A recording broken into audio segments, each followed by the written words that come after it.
देखिए, ऐसा है कि PPLA Punjab professors and lecturers association के डिविजनल सदर प्रोफेसर मोहम्मद अख्तर गुमन का कहना है कि पंजाब के तलीमी बोर्ड्स इंसाफ की कत्ल गाहें बन चुकी हैं। अरबों करोड़ों रुपए अपने अकाउंट्स में होने के बावजूद इम्तहानी ड्यूटी देने वाले और मार्किंग स्टाफ के मुआवजात हैरान कुन तौर पर कम किए जा रहे हैं। आजकल इंटरमीडिएट की जवाबी कापियाँ मार्क करने के लिए कॉलेज असातिज़ा ने इंतहाई कम मुआवजा की वजह से माजरत कर ली है, जिसकी वजह से मार्किंग बर वक्त पूरी नहीं होगी और नताइज तखीर का शिकार हो सकते हैं, जिसके बायस तलबा और इनके वालिदैन को शदीद ज़हनी परेशानी का सामना करना पड़ेगा।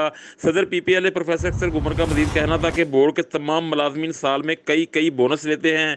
बोर्ड के एक क्लर्क की तनख्वाह कॉलेज के असिस्टेंट प्रोफेसर से ज़्यादा होती है।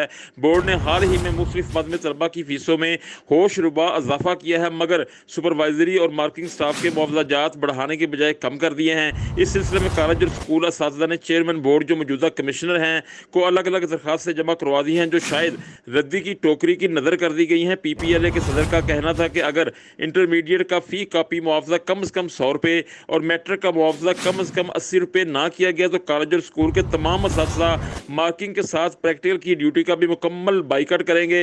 ये एक बौना मजाक है कि कॉलेज या स्कूल का उस्ताद बोर्ड में सारा दिन मेहनत करके एक मजदूर से भी कम मुआवजा वसूल करे और बोर्ड के हाल में चलने वाले एयर कंडीशनर का भी बिल इनके मुआवजात से काटा जाए।